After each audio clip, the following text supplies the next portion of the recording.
A classe dominante liberal está criando dois inimigos, um inimigo interno, a AfD, os populistas, e um inimigo externo, que é a Rússia. Isso é, de certa forma, a criação de inimigos. E por que existe a AfD? E por que existe Putin? Nós, a classe dominante liberal, precisamos restringir o espaço da democracia, porque ela está ameaçada pela AfD e está ameaçada por Putin. E estamos apenas defendendo a democracia. Certo? O que é, de certa forma, a completa perversão do que isso realmente é. Porque, com o argumento de que existe uma ameaça externa e uma ameaça interna, a AfD e Putin, eles basicamente estão reprimindo a democracia, com o argumento de defendê-la.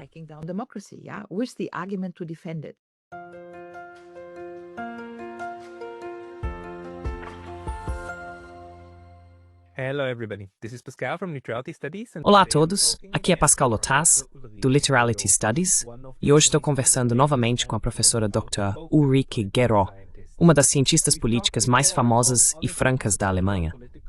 Já conversamos antes, entre outras coisas, sobre sua perseguição política em casa, na Alemanha, mas hoje queremos focar em seu novo livro chamado Zeitenwende, ou em inglês, Changing Times, Schematics about the Intellectual Situation of the Present, no qual ela explora e se despede da razão, da democracia e da Europa, como costumávamos conhecê-las. Ulrike, seja bem-vindo. Oi, Pascal. Obrigado por me receber. Obrigado por voltar ao ar e por ter escrito esse livro fantástico. E talvez eu possa te perguntar, depois das 200 páginas que você escreveu, a República Federal da Alemanha ainda pode ser salva?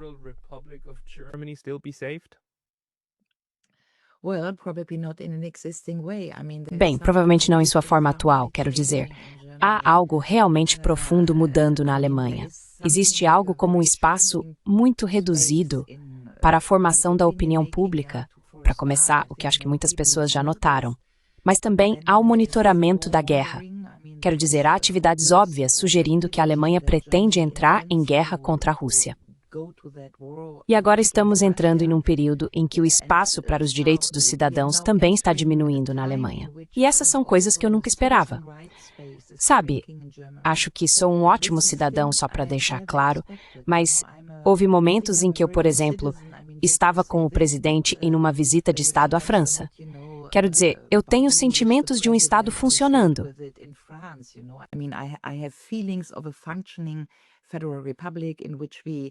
República Federal, na qual construímos a Europa, construímos a paz, construímos as relações franco-alemãs. Quero dizer, onde eu tinha a sensação de que meu país estava, de certa forma, funcionando bem, inserido num arcabouço legal. E eu não tenho mais essa sensação. Isso é um problema. Então, a democracia está se deteriorando, mas também o tecido legal da República Federal está se rompendo. Para te dar 2 exemplos, temos 2 cidadãos alemães que vivem em Moscou, Alina Lipp e Thomas Höpper. Ambos fazem trabalhos jornalísticos sobre relações internacionais e ambos têm escrito sobre a guerra russo-ucraniana. Eles também visitaram os territórios de guerra, ou seja, fizeram um jornalismo investigativo muito bom.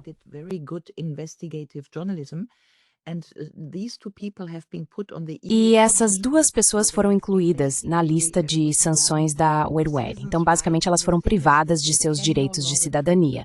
A questão é que elas não podem mais viajar para a Alemanha. A entrada na República Federal lhes foi negada. Tudo isso aconteceu sem qualquer decisão judicial, sem que nenhum juiz analisasse o caso. Portanto, isso é claramente contra o direito internacional, é claramente contra a lei alemã. E com uma violação dessas, você se pergunta, o que está acontecendo no meu país? Porque, obviamente, na comunidade crítica da Alemanha, muitas pessoas agora estão se perguntando, serei o próximo? E esse é obviamente o objetivo, que agora as pessoas estejam se perguntando, serei eu o próximo a ter meus direitos de cidadão retirados? Pois é.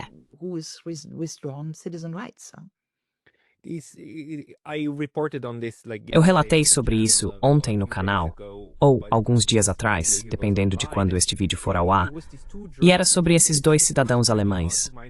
Até onde eu sei, é a primeira vez que essas sanções contra a Rússia estão sendo usadas contra cidadãos da ualismo, e por causa do jornalismo. No caso de Alina Lipp, a profissão dela está até listada como correspondente de guerra, e isso está vindo da UE. Isso está vindo da Kaja Kallas, que incluiu essas pessoas na lista, e os 27 Estados-membros simplesmente concordaram. Para mim, isso é apenas um balão de ensaio. Quero dizer, se isso passar, é uma nova ferramenta na caixa de ferramentas. E isso é assustador, porque não tem nada a ver com um tribunal ou com o Estado de Direito. Isso é uma decisão executiva. Por que isso pode se sustentar, na sua opinião?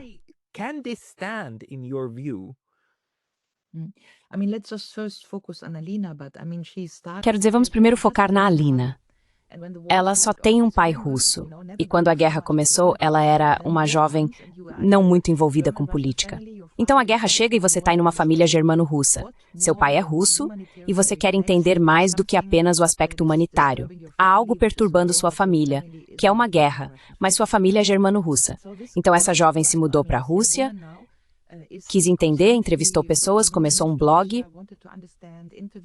Por pura curiosidade, um reflexo muito bom sobre ser humano.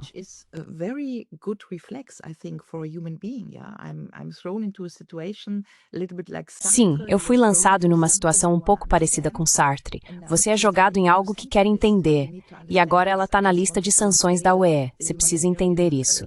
Eu só queria dimensionar a situação humanitária, humana, com o que está acontecendo no sentido legal.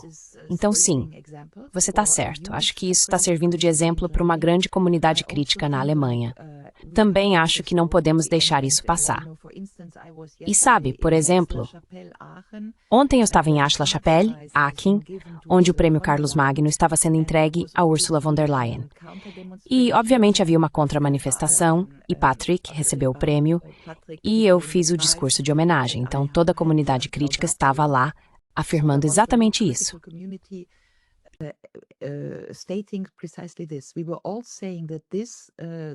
Todos nós estávamos dizendo que não deveríamos deixar isso passar.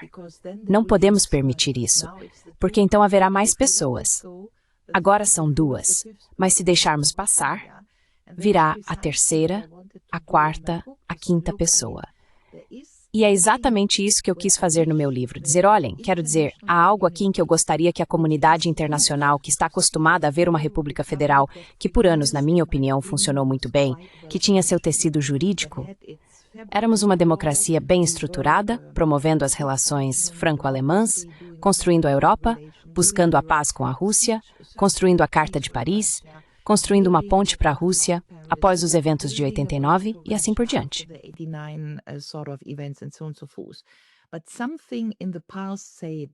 Mas algo nos últimos, digamos, 10 ou 15 anos, não sei, talvez a crise bancária e depois o Maidan e os eventos que se seguiram, estava literalmente quebrando o pescoço da República Federal. E agora este país está em declínio, e não apenas social e economicamente, o que todo mundo percebe. Quero dizer, há inflação, há agitação social, mas a Alemanha está em uma situação estranha, em que os cidadãos estão mais ou menos silenciados.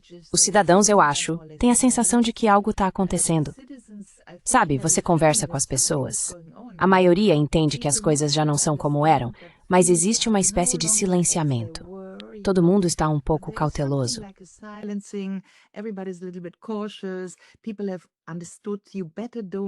As pessoas entenderam, é melhor não dizer o que realmente pensam, sabe, sobre a Ucrânia, sobre Israel, sobre a Covid, todas essas coisas. E agora está começando esse tipo de rastreamento legal das vozes críticas. Acho que dá para dizer que as vozes críticas estão basicamente excluídas dos corredores de opinião alemães.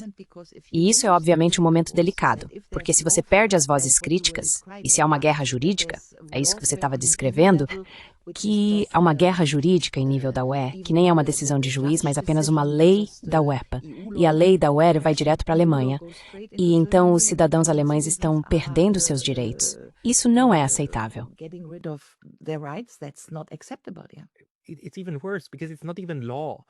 É ainda pior porque nem sequer é uma lei. Isso não é uma decisão, sabe, de ter uma regulamentação pela comissão e tudo mais. Isso é uma decisão executiva. Isso realmente não está longe. Quero dizer, desculpe dizer isso, mas isso é o mesmo que Adolf Hitler fez. Declarar o que é legal e o que não é, com o poder executivo desse ramo.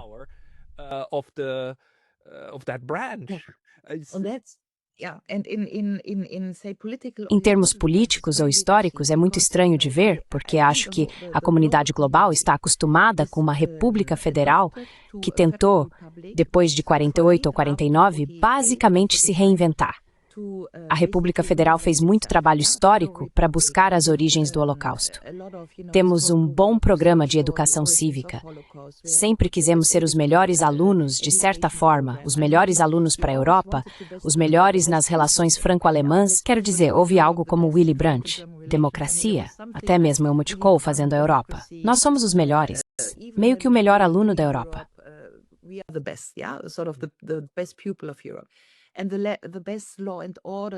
E o melhor tipo de coisa de lei e ordem, porque sempre houve um pouco de, digamos, arrogância dos alemães em relação aos gregos ou italianos, sabe? Porque nós somos os mais inteligentes na economia e assim por diante. E acho que o mundo todo, a comunidade global, estava acostumada com essa Alemanha. E minha mensagem para essa comunidade, a qual você, Pascal, basicamente se dirige, é que essa Alemanha acabou. Esse é o meu livro, Essa Alemanha Acabou. E eu entendo que agora, na comunidade global, haverá um tipo de processo para se acostumar com uma Alemanha em mudança, que está traindo seu passado, traindo sua própria narrativa. Nós somos europeus, somos um país baseado em leis.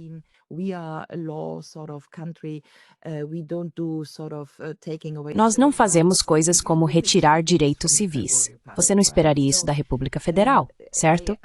Então haverá esse processo em que o mundo passará a olhar para a Alemanha de forma diferente e entenderá que a Alemanha também, se falarmos sobre as guerras, quero dizer, essa guerra entre Ucrânia e Rússia e a situação entre Israel e Gaza, ainda estamos fornecendo armas, estamos infringindo nossas próprias leis. Existe, obviamente, legislação alemã que deveria proibir o envio de armas para Israel, dado o que está acontecendo, todas as coisas cruéis que estão acontecendo em Gaza. Mas se você olhar para a guerra entre Ucrânia e Rússia, verá que o Sr. Merz, 2 dias atrás, falou sobre Reichweitenverlängerung em relação à Rússia.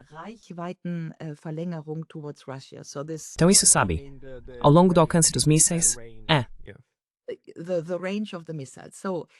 O alcance dos mísseis. Basicamente, ele sugeriu que o Taurus provavelmente está voando e estamos permitindo que ele voe até alvos em Moscou. Agora há uma certa interpretação sobre o que isso realmente significa. Mas se isso significa que a Alemanha atacaria, indiretamente, obviamente, porque então soldados alemães estariam envolvidos com os mísseis, operando a tecnologia e guiando-os, precisamos entender que os tratados 2+4, os tratados de 89 ou 90, que são basicamente a base soberana da República Federal, desmoronariam. Porque eles estabelecem que não deve haver agressão originada do território alemão em direção à Rússia, e a Rússia é um país signatário dos tratados 2+4. Então isso é realmente sério.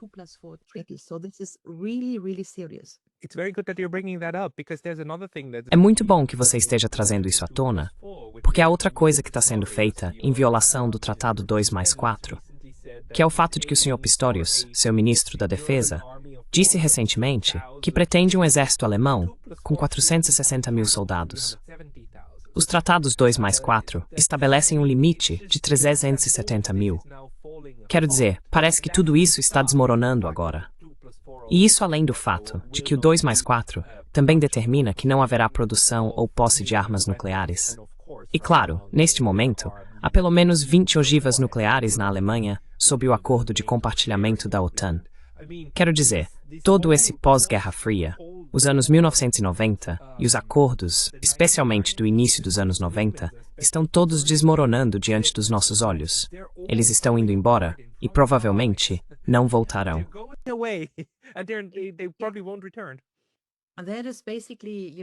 Isso é basicamente, sabe, por isso você disse que meu livro é sobre o fim da razão, o fim da democracia, o fim da Europa e a Alemanha como um país pilar da arquitetura europeia. E a questão é que isso está acontecendo agora. Está acontecendo diante dos nossos olhos. Sim, quero dizer, essa distorção das leis, temos visto violações das leis há décadas. Quero dizer, houve os acordos de Minsk. Todo o contexto que levou a essa guerra entre Ucrânia e Rússia foi uma história de violação das leis, se quiser. Então, sim, o Acordo de Minsk e Minsk, o Conselho OTAN-Rússia, tudo por parte do Ocidente, foi basicamente cancelado e assim por diante.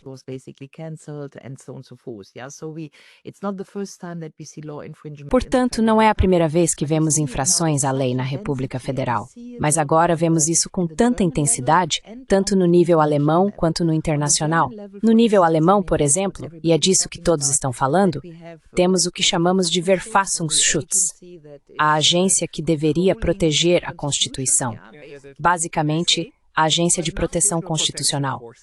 Mas essa agência não está mais protegendo a Constituição, e sim controlando os cidadãos. O que aconteceu foi que, devido a mudanças legais, o que está ocorrendo agora na Alemanha, é que não há mais diferença entre criticar o governo e criticar o Estado.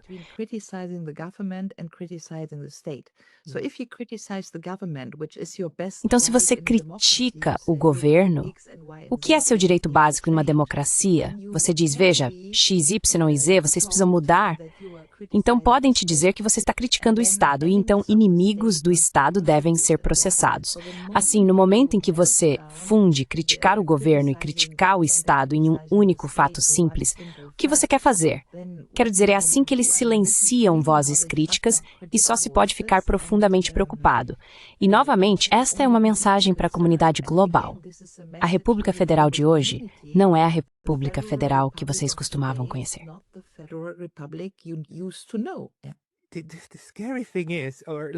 O assustador, ou talvez o mais fascinante, é que a parte da Alemanha de onde vem a crítica mais popular sobre isso, não só em círculos intelectuais, mas também nas ruas, onde houve manifestações contra isso, é o leste. É a RDA. E essas são as pessoas que, especialmente durante a pandemia, diziam, já vimos isso antes. Já passamos por isso. Quando nos diziam na TV que o mundo estava acabando, e a gente saía e via que estava tudo bem, mas não podíamos acreditar nos nossos próprios olhos mentirosos. E tínhamos os especialistas falando, reconhecemos isso. Isso é o retorno de tudo o que queríamos deixar para trás. E agora está voltando com força total. Então, de certa forma, parece ser uma vitória tardia do espírito da RDA sobre a RFA, não é?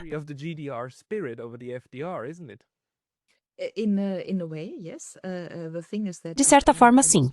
A questão é que eu estava viajando muito. Quero dizer, para quem não sabe, o país está totalmente dividido, também nos padrões de votação, entre leste e oeste. Se você olhar os mapas eleitorais, a República Federal está totalmente dividida. Dá para ver a antiga RDA como se fosse uma fronteira nos mapas eleitorais.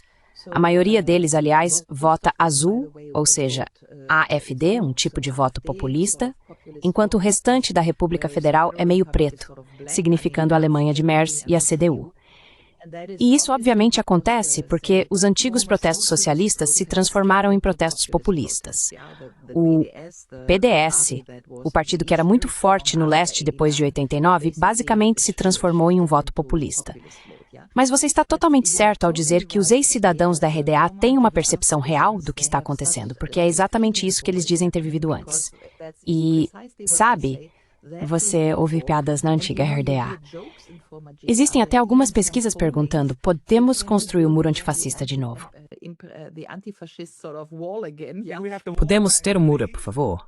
Não gostamos mais nesse incidente. Porque queremos novamente o muro antifascista. Porque essa parte ocidental da Alemanha está se transformando em algo que não queremos ver. E em escala europeia é a mesma coisa. Se você olhar para Orbán, se olhar para Fico na Eslováquia, verá que os antigos países, que já estavam acostumados com algo como o encolhimento do espaço público, agora estão muito mais atentos a essa violação da lei que vem através da UE. Quer dizer, esse é o problema. A UE, que foi construída uma vez como um tipo de projeto de paz e que deveria ter se transformado em uma Europa democrática com o Tratado de Maastricht, com a Constituição.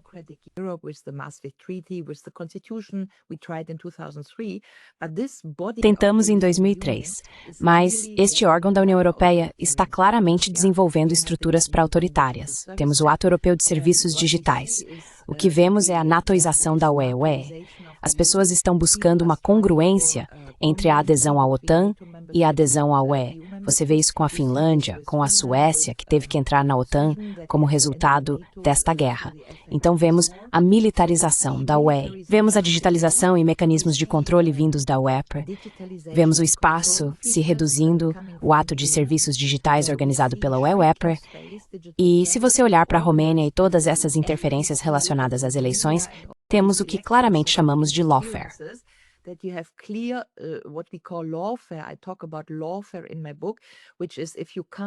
Eu falo sobre lawfare no meu livro, que é quando você não consegue vencer as pessoas por meios políticos, como eleições, então acontecem coisas estranhas e os candidatos são removidos. É tudo, sabe, interferência da UE. Então o problema é que a União Europeia, que há 20 anos dizia, olha, temos os critérios de Copenhague, somos o Estado de Direito, somos a União Europeia, meio que o melhor aluno em escala global, essa União Europeia, assim como a República Federal, agora está realmente se deteriorando e infringindo seu próprio corpo legislativo e todo o tecido da lei. E isso é uma tragédia. É uma tragédia, de certa forma.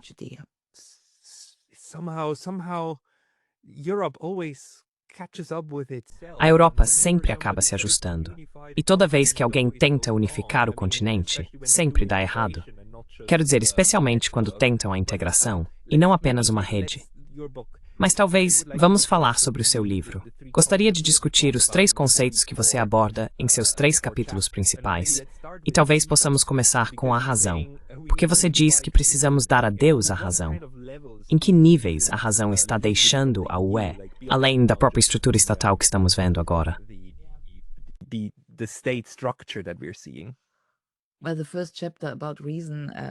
Bem, o primeiro capítulo sobre a razão não está realmente ligado aos processos políticos, mas tenta esboçar as mudanças sociais subjacentes. E as mudanças sociais subjacentes são algumas. Quero dizer, há algumas mudanças. Há a digitalização, há mecanismos de controle, a burocracia, e há um claro fosso geracional, que eu percebo sim entre aqueles com mais de 60 anos, que ainda têm memórias da República Federal que lutou pela paz e por uma Europa democrática e assim por diante, e uma geração mais jovem que é sugada pela internet, que não tem mais capacidade de leitura. Tenho muitas páginas sobre a falta de ciência, sobre o que é ciência, que hoje a ciência é cientificismo, que falta razão no que declaramos ser ciência, que tudo gira em torno da matemática e que essa matemática não nos ajuda com as coisas reais.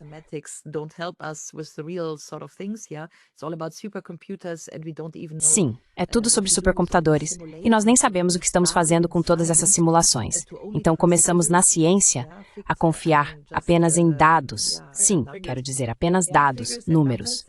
E com isso perdemos algo, porque não dá para colocar tudo em números. E você vê isso com o coronavírus, vê também na discussão sobre o clima, é tudo sobre números, tudo sobre modelos, então tentamos modelar o mundo. E o ponto cognitivo que quero descrever aqui é de que adianta fazermos um modelo do mundo. Quero dizer, isso pode nos ajudar com problemas reais existentes? Então há um momento epistêmico aqui, no qual eu argumento que estamos perdendo a razão? É razoável fazer essa ciência que decretamos ser a ciência de hoje? Então esse é um grande capítulo social que coloco logo no início do livro.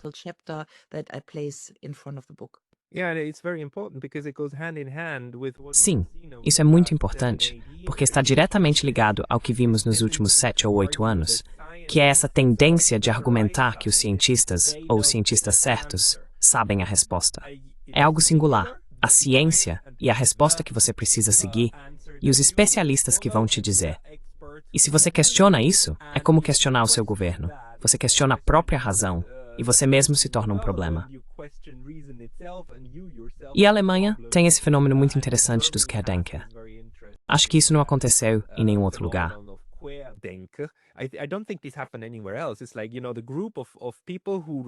É como, sabe, o grupo de pessoas que rejeitou essas políticas contra o coronavírus. Eles se autodenominaram, no começo, sabe, pensamento lateral, pensadores laterais, que costumava ser um termo positivo, e isso foi imediatamente usado contra eles. E agora virou um insulto. Alguém que não acredita na razão, alguém que não acredita na ciência. E isso, claro, serve diretamente para fortalecer a crença nas autoridades. E acho que é aí que você entra no próximo capítulo, sobre democracia, certo? que a própria democracia está se transformando em algo de cima para baixo e não de baixo para cima.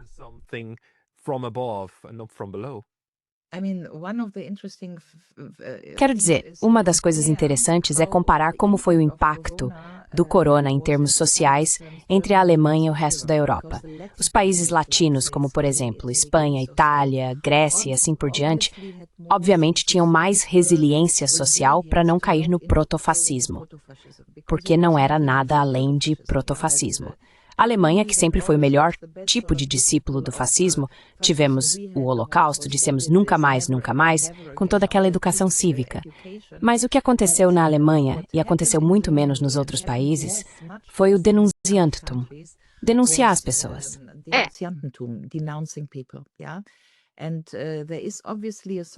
E há, obviamente, uma espécie de, não sei, característica na sociedade alemã de que se fazemos algo, fazemos muito bem, sabe, de forma muito perfeita. E esse Denunziantentum, essa coisa de denunciar os outros, ficou muito, muito evidente nos anos da corona. E como você disse, quem não acreditava na ciência, nesses números, nesses dados, estava fora. E é isso que eu chamo de perda da razão, porque a ciência é sobre curiosidade. A ciência é sobre questionar. A ciência é sobre falsibilidade. Então, o que eu quis dizer, o que eu tento descrever é que toda essa digitalização, matemática e assim por diante, para uma nova forma de ruptura epistêmica.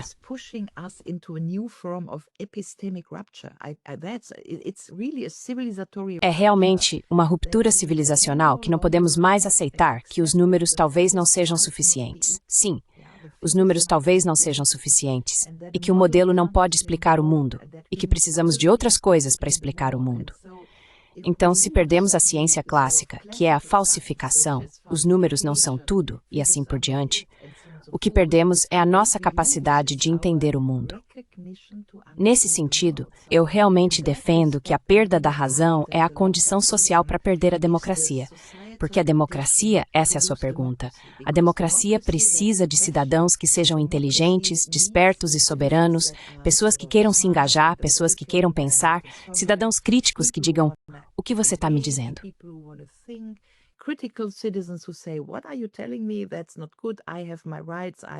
Isso não é bom. Eu tenho meus direitos. Eu luto pelos meus direitos. É disso que você precisa em uma democracia. Então, se hoje você tem cidadãos que basicamente só olham para seus celulares e para o que o celular diz a eles, que já não são mais capazes de ter experiências táteis de forma alguma, tocar as coisas, ver as coisas, porque estão sempre com fone de ouvido ou óculos de metaverso, seja lá o que for, então, eles já não estão mais em seus sentidos. Eu tenho um capítulo enorme sobre por que você precisa dos seus sentidos para entender o mundo e não apenas números.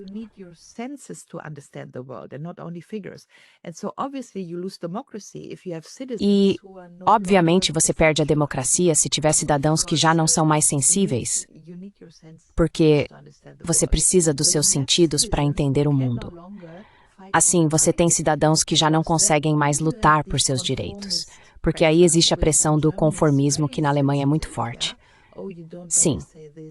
É melhor você não dizer isso. É melhor você não dizer aquilo. Sabe, eu recebo muitos e-mails, pessoas dizendo, Madame Guéraud, eu agradeço por você dizer essas coisas. Você fala do meu coração, você fala da minha alma.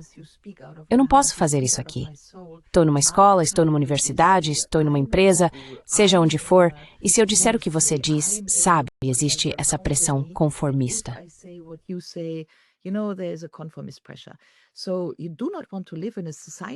Então, você não quer viver em uma sociedade com pressão conformista porque isso é o oposto da democracia. Em uma democracia, todo mundo entra na sala e diz, olha, vamos analisar Israel.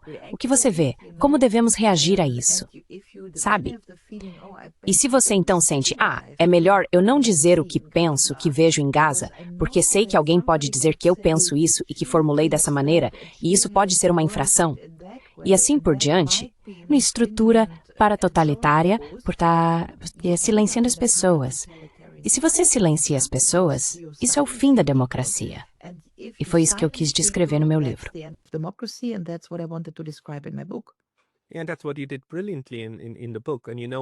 E isso é algo que você fez brilhantemente no livro.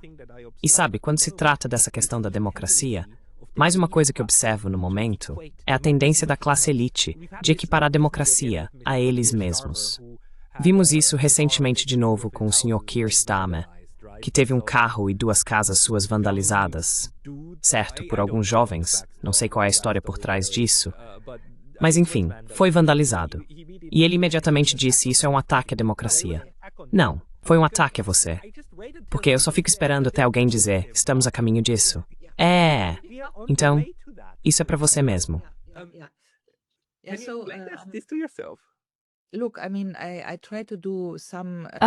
Olha, quero dizer, eu tentei fazer algo, é um livro que eu quero que seja amplamente acessível. Então, tentei não incluir muita teoria, mas escrever um livro fácil e acessível. Aliás, estou um pouco orgulhoso. Ele foi vendido 6.000 vezes em uma semana, então é um resultado muito bom. E espero ter algumas traduções. Mas, em essência, o que você descreve é isso, vamos chamar de classe dominante, que está se tornando cada vez mais oligárquica em todos os países, como Starmer, como veja nos Estados Unidos. Olha, quero dizer, há um claro que eles chamam, o que Bruno Amable é um cientista político francês, Bruno Amable, o que ele chama de Le Bloc Bourgeois, o bloco burguês. E o bloco burguês basicamente está se petrificando contra o povo.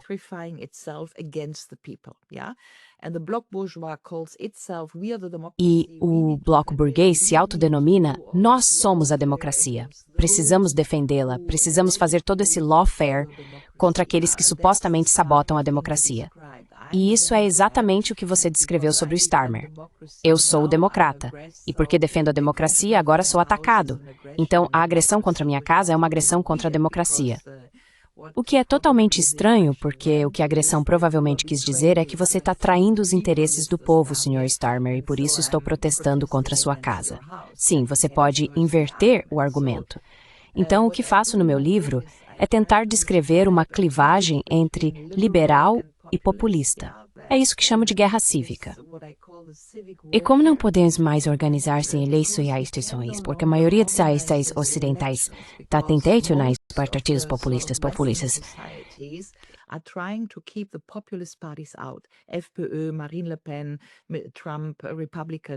FPÖ, Marine Le Pen, Trump, republicanos, AfD e assim por diante. E existe o lawfare, não guerra, mas lawfare, organizado contra os populistas porque dizem que os populistas não são democráticos, eles são acusados de atacar a ordem legal. E é por isso que a classe dominante, o que eles chamam de MIT, você sabe, os partidos de centro, que estão eles mesmos totalmente extremizados e totalmente radicalizados, agora usam todo esse lawfare para manter os populistas de fora.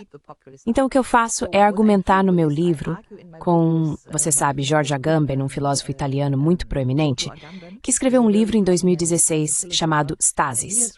E stasis, em grego antigo, significa estagnação, ou seja, uma sociedade que não é mais fluida. Congela. Isso se consolida, sim. E se consolida em 2 polos. Um agora são os liberais e o outro são os populistas. Os liberais fingem ser moralmente superiores, você sabe, as pessoas, a classe dominante, esse governo clássico de centro. E eles, de forma extremada, agora usam o lawfare contra os populistas. Tentam eliminar candidatos como na Romênia ou veja Marine Le Pen, que não tem mais o direito de concorrer às eleições presidenciais francesas. Veja o que fizeram com Donald Trump. Ele teve alguns processos, queriam persegui-lo judicialmente para que ele não pudesse concorrer nas eleições. E também houve 2 tiroteios, sabe?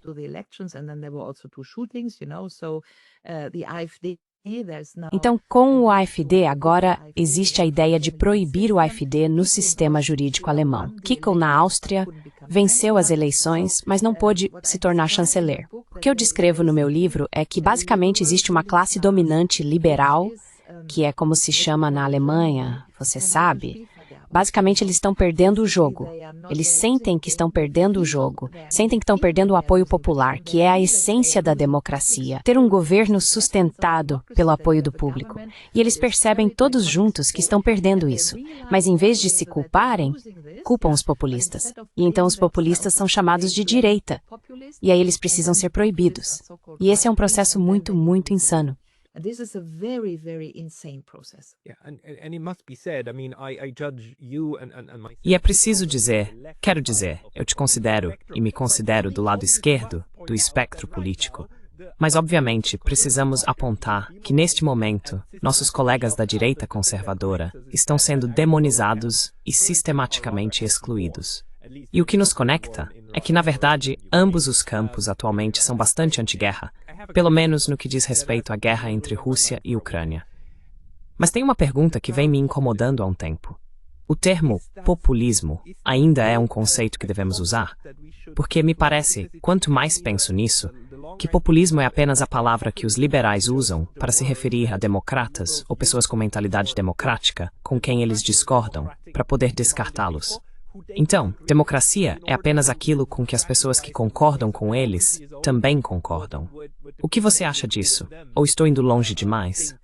A palavra populismo ainda serve para fins analíticos hoje? Ou ainda faz sentido para você?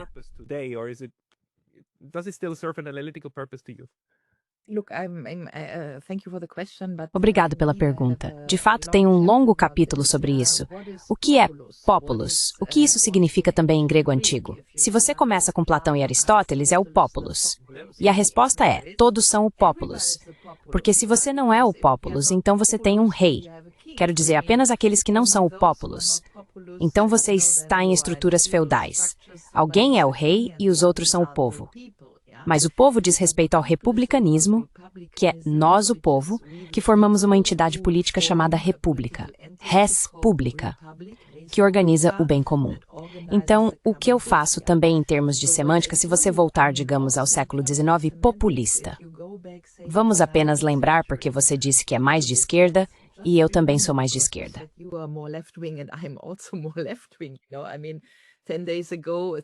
Sabe, quero dizer, há 10 dias, há 10 anos, durante a crise bancária, eu era chamado de europeu mais à esquerda porque eu era a favor de, bem, eu era contra a política de austeridade. Agora me chamam de direitista. Então é totalmente estranho. Mas vamos ficar aqui por um momento. O que aconteceu com o sistema político, isso é Bruno Amable e o Bloco Burguês, é que o esquema direita-esquerda que vinha organizando nossos sistemas políticos foi transformado em cima e baixo. E esse é o bloco burguês governando contra o povo. E isso acontece em todo o Ocidente. Nos Estados Unidos, é uma classe dominante oligárquica meio que cimentada contra o povo agora. E não se trata mais de esquerda. Isso mudou. E então, se você voltar ao século XIX, populista era um impor. Se foi internacional socialista para exportar o povo.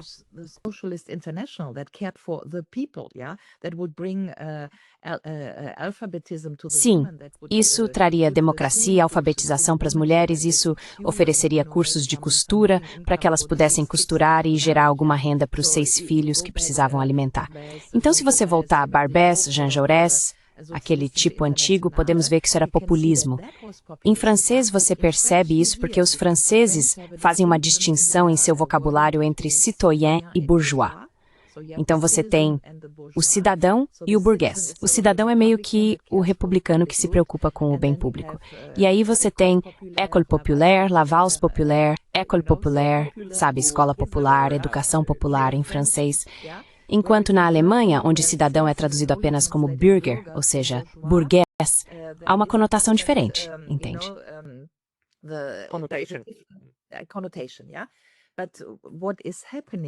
Mas o que está acontecendo, e há muita literatura sobre isso, para quem lê alemão, eu cito bastante no meu livro Philipp Manal, que escreveu um livro muito bom, argumentando basicamente que, desde as ideias do parlamentarismo britânico, John Locke e tudo mais, a representação política, ou seja, o parlamentarismo representativo, era um método para manter o povo de fora.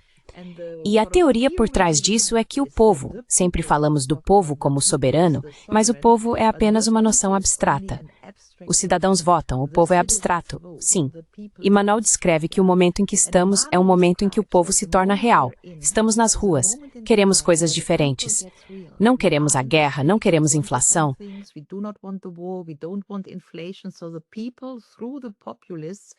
Assim o povo, através dos populistas, torna-se real. O povo está saindo do abstrato e se tornando real, protestando contra a classe dominante. Então, de certa forma, pode-se dizer que isso é Stasi. Eu descrevo esse tipo de polarização da sociedade. É também uma pré-forma de guerra civil. Não vamos nos enganar. Se você tem um confronto entre povo e oligarquia, ou um bloco da burguesia e do povo, e uma classe dominante excluindo o povo, e isso vai ficando cada vez mais intenso, em termos teóricos, isso é uma pré-forma de guerra civil. Então você observa, por exemplo, o que está acontecendo na República Federal.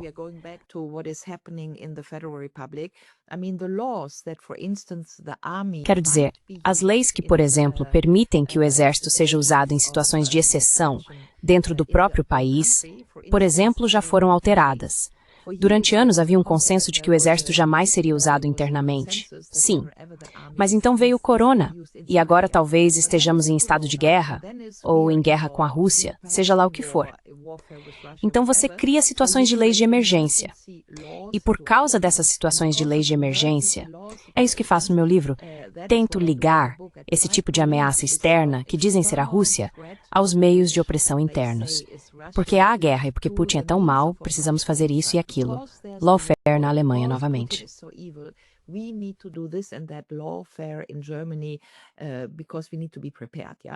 Porque precisamos estar preparados, sim. Então, obviamente, há uma correlação entre o espaço cada vez menor da democracia na Alemanha e o inimigo. O que eu argumento é que a classe dominante liberal, vamos chamá-la assim, está criando dois inimigos. Um inimigo interno, o AfD, os populistas, e um inimigo externo, que é a Rússia.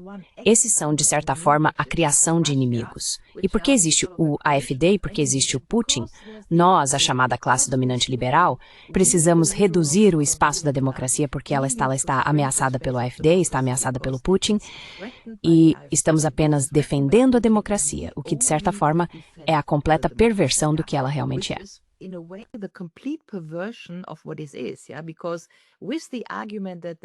Porque, com o argumento de que existe uma ameaça externa e uma ameaça interna à AfD e Putin, eles basicamente estão reprimindo a democracia com o argumento de defendê-la. Então há uma completa perversão do argumento. E é um tipo de centro extremizado que, na minha opinião, está totalmente com medo de perder espaço, porque eles estão perdendo espaço. Olhe para as eleições, olhe para o Merz.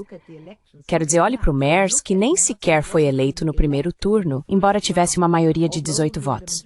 E embora ele tivesse um pacote fiscal, 800 bilhões em financiamento, então você pensaria, ok, todo mundo vai votar no Merz agora porque ele fez tantas promessas de campanha.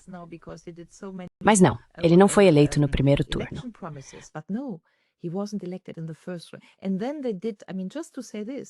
E então eles fizeram, só para dizer isso, eles fizeram a segunda votação no mesmo dia, o que também foi uma violação da lei constitucional alemã, da Tagesordnung do Bundestag. Normalmente, se o chanceler não é eleito na primeira rodada, deve-se esperar 2 semanas para ter uma segunda rodada. E então, no momento em que isso aconteceu, 1 hora depois, eles reorganizaram a Tagesordnung e o Satzung do Bundestag, encontraram algumas pequenas brechas e então mudaram tudo. Então você tem a sensação na Alemanha de que a lei existe apenas enquanto você precisa dela. E no momento em que você precisa, você a descarta. E, como cidadão alemão, isso não é uma sensação boa.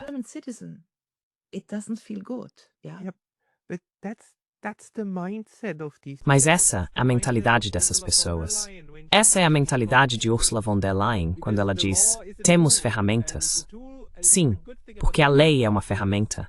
O bom da caixa de ferramentas é que você só pega as ferramentas de que precisa. As que você não precisa, deixa de lado. De certa forma, é assim que essas elites agora estão começando a usar o instrumento da caixa de ferramentas contra essas pessoas incômodas no chão, que não querem seguir, e na visão delas, precisam ser educadas. Elas precisam aprender qual é o problema, porque elas mesmas já entenderam, certo? E precisam ser ensinadas sobre o quão perigosa é a Rússia e o quão perigosa é a desinformação. E provavelmente acreditam nessas pessoas. Elas acreditam em si mesmas.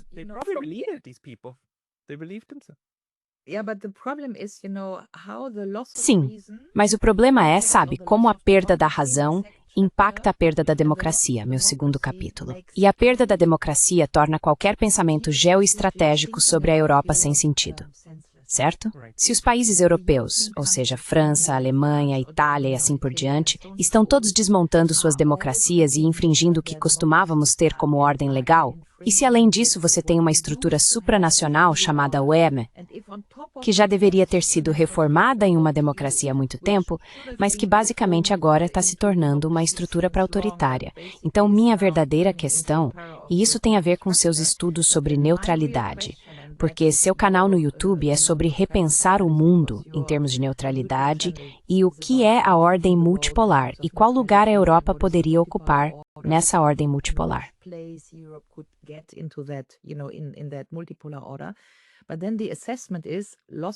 Mas então a avaliação é: a perda da razão significa a perda da democracia, o que significa a perda da Europa, o que significa que não há mais lugar para a Europa no mundo.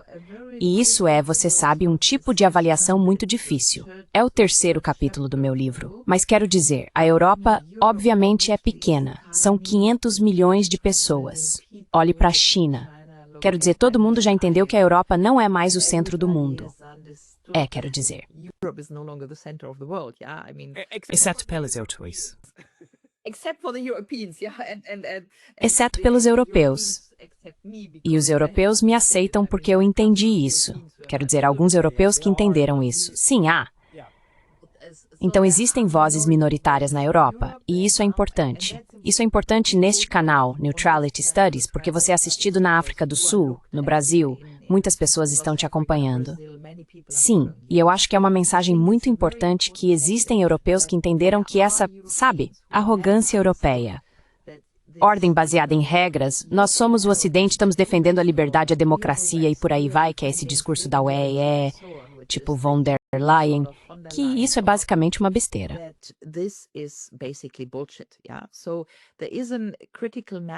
Então há uma massa crítica de europeus na Itália, na França, na Alemanha e assim por diante, que está se formando e que também, isso é interessante, está se conectando por toda a Europa para dizer, olha, queremos uma Europa diferente e essa Europa diferente precisa surgir em algum lugar.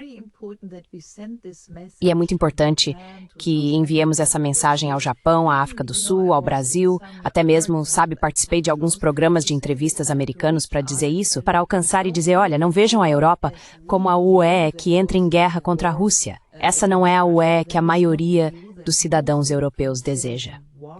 E veja, há uma massa crítica. Sim, mas obviamente porque nós, como massa crítica, somos de certa forma oprimidos, nossas vozes ainda não são fortes e não são ouvidas.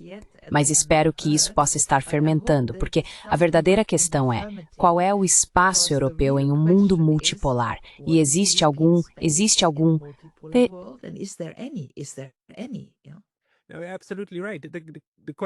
Absolutamente certo. A pergunta que me vem à mente é: em que ponto estamos nesse desenvolvimento? E sabe, obrigado, aliás, por ter colocado isso antes da forma como você fez, porque agora isso me explica por que os europeus, as elites europeias, reagiram de forma tão visceral, não apenas à ofensiva de paz de Donald Trump em relação aos russos, mas também às críticas dos americanos contra, você sabe, o estado draconiano em que a União Europeia está se transformando.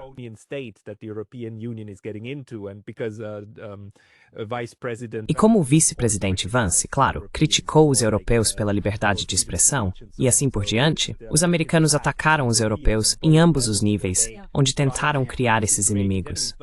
Mas minha pergunta é: em que ponto estamos? E se usarmos a analogia do Titanic, acho que ainda não batemos no iceberg.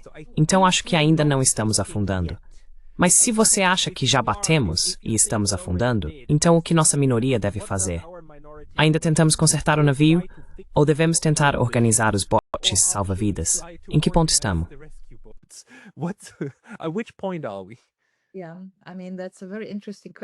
Sim, quero dizer, essa é uma pergunta muito interessante. Eu diria que já batemos no iceberg e faz tempo. Para mim, no meu livro, eu traço uma linha clara começando pela crise bancária. E o Warren Buffett disse que isso é uma guerra do capital contra o trabalho.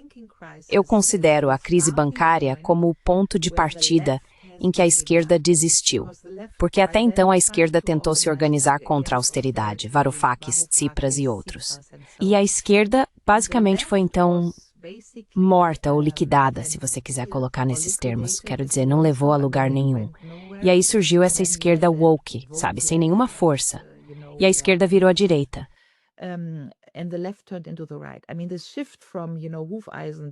Quero dizer, essa mudança de uma resistência de esquerda contra essa estrutura oligárquica da globalização para uma resistência de direita baseada no povo contra o bloco burguês.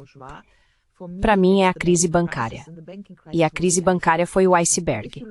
E se você olhar para trás, porque também estávamos tentando comparar tendências protofascistas em nosso país, basta lembrar que em 1929 também tivemos primeiro uma crise bancária. E então tentamos implementar políticas sociais. Seja lá o que você possa dizer sobre Hitler, no começo, aquilo tinha um aspecto social.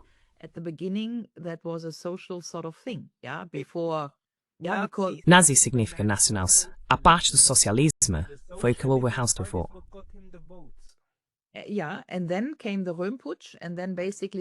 Sim, e então veio o putsch de Röhm e basicamente os socialistas foram expulsos do partido e então o capital instrumentalizou os nacionalsocialistas, se quisermos colocar dessa forma.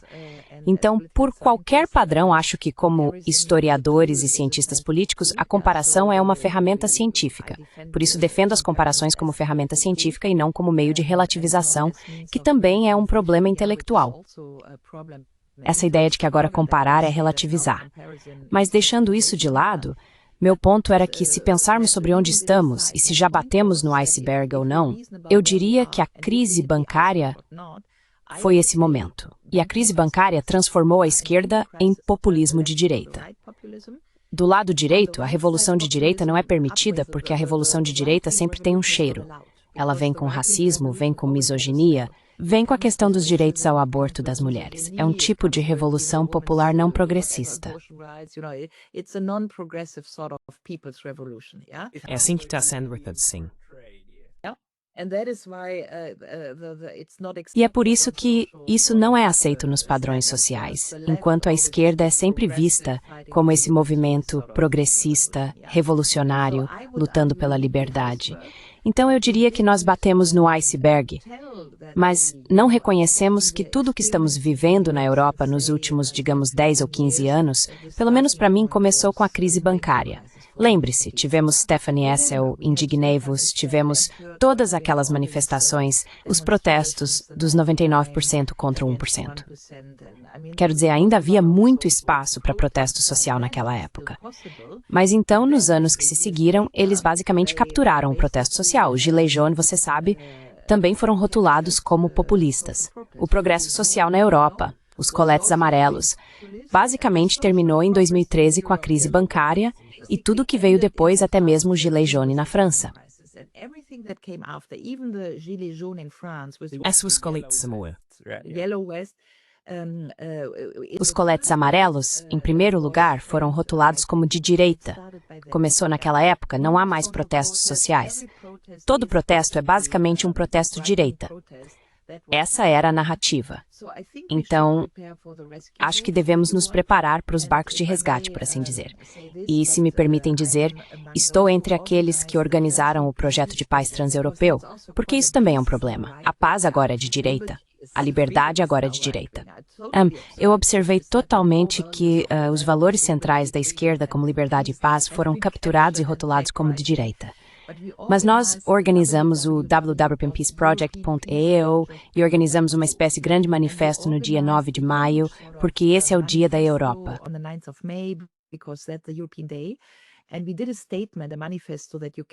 E nós fizemos uma declaração, um manifesto que você pode encontrar lá em algo como 25 idiomas, que basicamente afirma que os cidadãos europeus não estão satisfeitos, estão realmente ressentidos contra a OCA, contra a promoção da guerra, e que nós, cidadãos europeus, somos contra essa política da UE.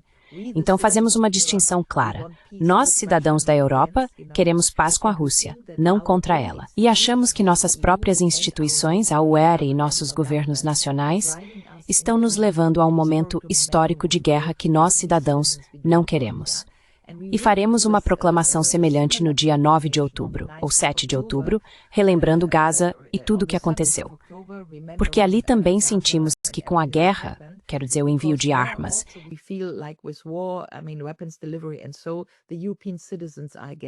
E, portanto, os cidadãos europeus são contra isso.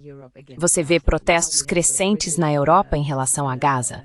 Tivemos os britânicos, acho que foi o ministro das Relações Exteriores, temos o senhor de Villepin da França, Varoufakis se manifestando, ou seja, agora também há uma grande conferência pela paz em Roterdã no dia 25 de junho, um grande encontro europeu.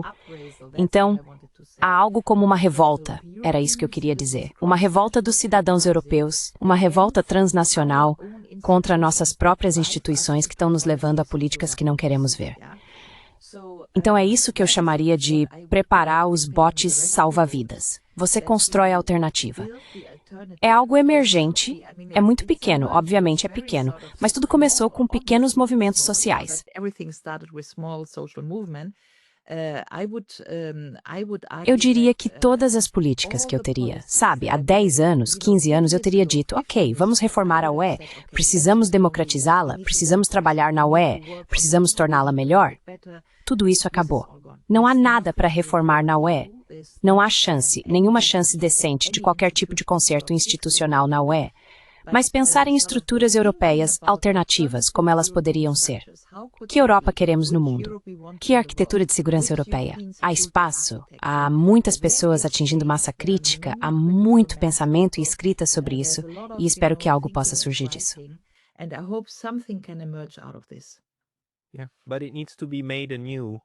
Sim, mas precisa ser feito de novo.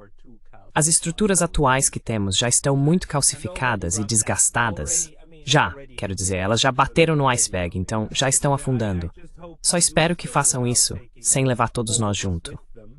Ulrike, para as pessoas que querem ler mais de você, quero dizer, você já publicou muito, as pessoas podem encontrar seus livros online. Onde mais elas podem te encontrar?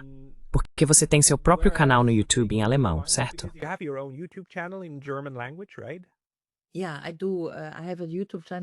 Sim, eu tenho. Tenho um canal no YouTube em alemão, tenho um site que é www.urike.de, tenho algo em torno de 16 livros publicados, muitos deles já foram traduzidos, então espero ter uma tradução em inglês e talvez uma em turco e outra em espanhol. As pessoas têm me dito que aparentemente é um livro muito interessante, então espero que haja traduções. Mas talvez para encerrar, o terceiro capítulo do meu livro é realmente uma proposta de discurso para a comunidade global. Primeiro, por favor, percebam que há vozes críticas na Europa que se opõem a essa política da UE.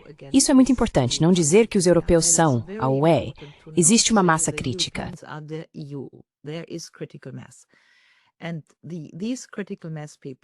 E essas pessoas de massa crítica, o que acabo concluindo no meu livro é o seguinte. Pego o mapa mais antigo da Europa.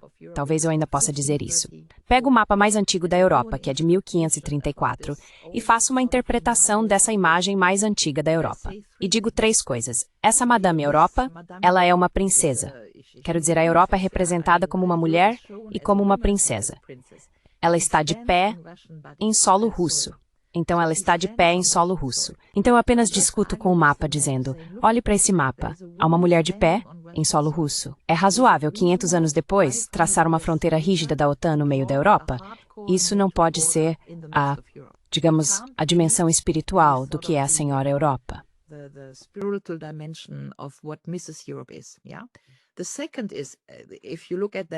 O segundo ponto é que se você olhar para aquele mapa, a Espanha é a cabeça. E a cabeça espanhola dessa mulher olha para o mundo árabe.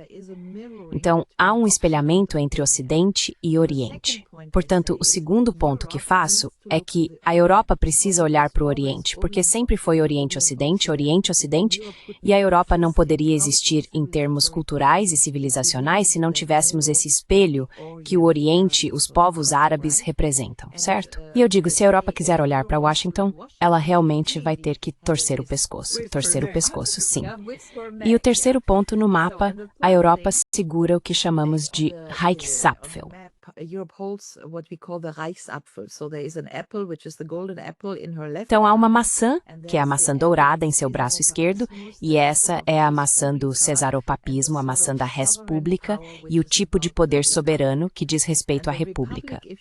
E a república, se você traduzir republic para o inglês, a primeira vez que foi traduzida nos Putney Papers em 1647, foi traduzida como Commonwealth. Agora todo mundo entende Commonwealth como o Império Britânico. Não, Commonwealth é a tradução que usamos para criar um bem comum. Nós, cidadãos, criamos um bem comum se somos cidadãos de uma república. Então, de certa forma, se você seguir a teoria, eu não quero fazer isso aqui, mas a república é uma ordem econômica diferente do capitalismo.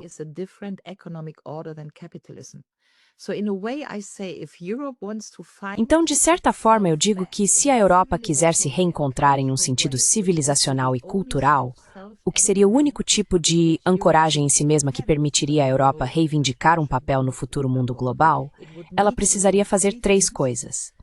Encontrar a república, adotar uma postura anticapitalista de certa forma, sim, quero dizer, políticas econômicas voltadas para o bem comum, olhar para o mundo árabe e se firmar no solo russo. Essas são as 3 coisas que a Europa deveria discutir. E escrevi este capítulo como uma oferta a todas as pessoas que estão ouvindo aqui nos países árabes e na esfera russa para dizer, vejam, podemos ter uma discussão sobre vocês olharem para a Europa?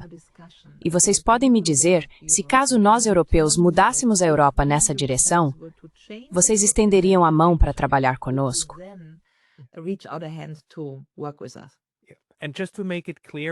E só para deixar claro, quando Ulrich diz ficar em solo russo, ela não quer dizer invadir a Rússia.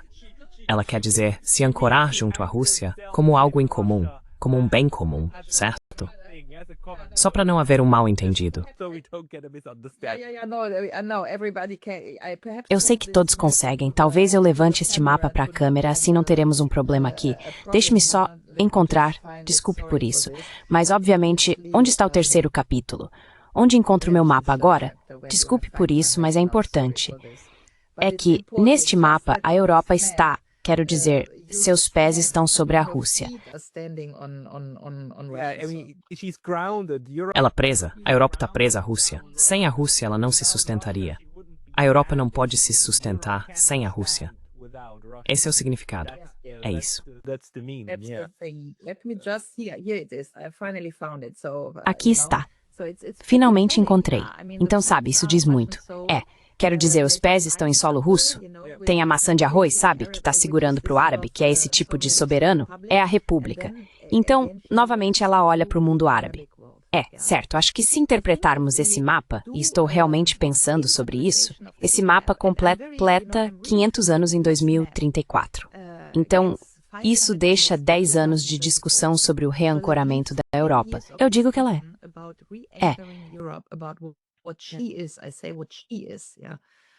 E essa visão da Europa é, claro, uma Europa continental. Não é uma Europa transatlântica. É continental. Sim, é a Europa euroasiática transcontinental. Sim. E, curiosamente, tive algumas conversas com americanos, basicamente argumentando que existe uma cultura europeia distinta, diferente da cultura americana. Nós não somos Starbucks. Sim, somos Café Segafredo, não somos Hollywood. Somos Pasolini e Chabrol, sabe, para tentar... Porque o Ocidente não é um conceito cultural. O Ocidente talvez seja um conceito de segurança da OTAN, mas não é um conceito cultural. Foi muito interessante. Fiz isso em 2 vídeos no YouTube com os americanos e tive uma resposta muito boa deles.